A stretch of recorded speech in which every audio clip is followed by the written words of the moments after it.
नमस्कार, आप सभी का एक बार फिर से स्वागत है एक नए वीडियो में। साइक्लोन दितवा को लेकर ये लेटेस्ट अपडेट का बुलेटिन आप मेरे साथ देख रहे हैं।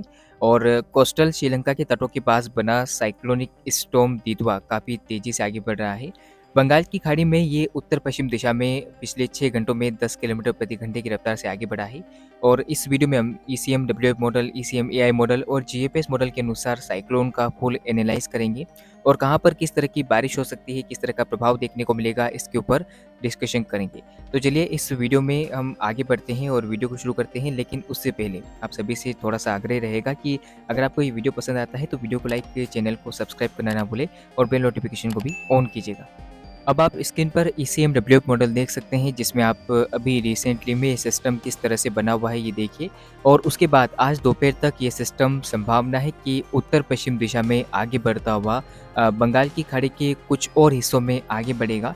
और फिर आप देख सकते हैं कि ये सिस्टम श्रीलंका के उत्तर-पूर्वी दिशा में आगे बढ़ते हुए संभावना है कि भारत के पूर्वी तटीय राज्य जिसमें तमिलनाडु के तटों की ओर बढ़ता हुआ नज़र आ सकता है। हालाँकि ये सिस्टम पोंडुचेरी और कराईकल के भागों से अभी काफ़ी दूर बना हुआ है, लेकिन शनिवार तक ये सिस्टम काफ़ी तेज़ी से उत्तर-पश्चिम दिशा में आगे बढ़ता हुआ कराईकल के आसपास पहुँचेगा।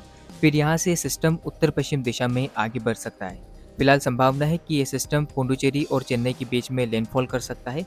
और लैंडफॉल की इसकी प्रक्रिया अभी चेन्नई के आसपास के भागों पर नज़र आ रही है। और ईसीएमडब्ल्यू मॉडल भी आप स्क्रीन पर देख सकते हैं, जो कि इंडिकेशन दे रहे हैं कि ये सिस्टम पोंडुचेरी और चेन्नई के बीच तक काफ़ी तेज़ी से आगे बढ़ेगा। हालांकि कराईकल के भागों से ये सिस्टम तटवर्ती इलाकों के आसपास बना रहेगा, लेकिन पोंडुचेरी के आसपास इस सिस्टम के लैंडफॉल करने के बाद चेन्नई की ओर बढ़ने की संभावना है। और फिर आप देख सकते हैं कि ये सिस्टम आंध्र प्रदेश के दक्षिणी भागों को प्रभावित करेगा। और फिर संभावना है कि तेलंगाना के भी दक्षिणी भागों को ये सिस्टम प्रभावित करता हुआ नजर आ सकता है। एक बार फिर से अगर मैं आपको दिखाऊं तो आप देख सकते हैं कि ये सिस्टम इस समय किस तरह से श्रीलंका के तटों के पास बना हुआ है। और संभावना है कि ये उत्तर पूर्वी दिशा में पहले आगे बढ़ेगा, उसके बाद उत्तर पश्चिम दिशा में आगे बढ़ता हुआ नजर आ सकता है। फिलहाल साइक्लोनिक स्टॉर्म दितवा के रूप में यह बना हुआ है और भारतीय मौसम विज्ञान विभाग ने भी इसको लेकर अलर्ट जारी कर दिया है।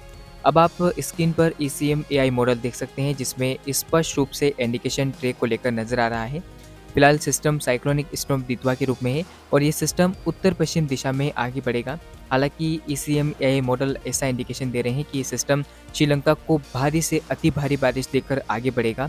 और फिर आप देख सकते हैं कि ये लगातार कंटिन्यूटली अगले 12 से 48 घंटों तक काफ़ी भारी बारिश दे सकता है श्रीलंका में।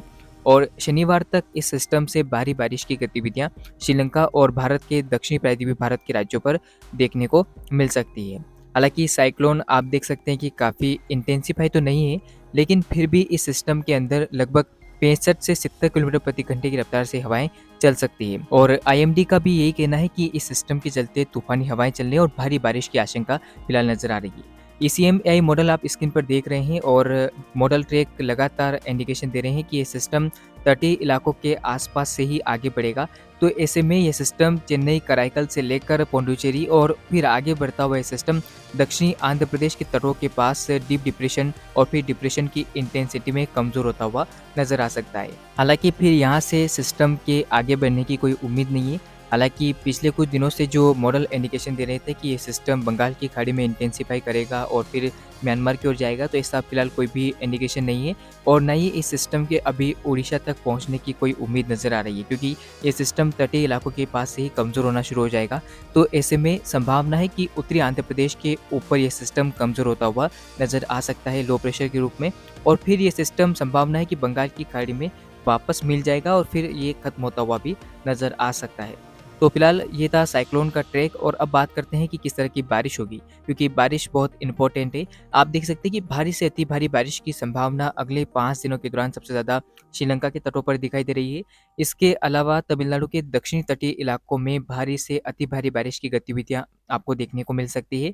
और फिर आप देख सकते हैं कि बारिश की इंटेंसिटी लगभग लगभग आप देखिए उड़ीसा के दक्षिणी तटीय इलाकों में और आंध्र प्रदेश के भी लगभग लगभग अधिकांश भागों पर नजर आ रही है। यानी कि अगले 5 दिनों के दौरान भारत के पूर्वी तटीय व दक्षिणी तटीय राज्यों में भारी बारिश होने की संभावना है। और बारिश की इंटेंसिटी महाराष्ट्र के दक्षिणी भागों में, इसके अलावा तेलंगाना और आंध्र प्रदेश के बाकी जो सटे हुए पश्चिमी क्षेत्र हैं वहाँ पर भी अच्छी खासी बारिश हो सकती है। इसके साथ ही आप देख सकते हैं कि केरल, कर्नाटक के तटीय इलाकों में और आंतरिक भागों में भी मध्यम से भारी बारिश की आशंका है। अगर मैं आपको विश्लेषण के साथ दिखाऊँ तो आप देख सकते हैं कि साइक्लोन धीरे-धीरे जब आगे बढ़ेगा, तो बारिश की गतिविधियाँ भी आगे बढ़ेगी। संभावना है कि आज दोपहर और शाम के बीच में तमिलनाडु और आंध्र प्रदेश के दक्षिणी तटीय इलाकों में तेज़ बारिश हो सकती है। उड़ीसा के तटों पर भी तेज़ बारिश होने की संभावना है और ख़ास तौर पर आप देख पाएँगे कि सैटरडे के दिन काफ़ी भीषण बारिश की गतिविधियाँ आपको देखने को मिल सकती है तमिलनाडु के तटों पर। इसके बाद ये सिस्टम उत्तर-पश्चिम दिशा में आगे बढ़ता हुआ भारत को प्रभावित करता हुआ नज़र आ सकता है। तो फिलहाल ये था साइक्लोन को लेकर छोटा-सा अपडेट। साइक्लोन दितवा से अलर्ट रहें, सेफ रहें। तो फिलहाल इस वीडियो में इतना ही। धन्यवाद।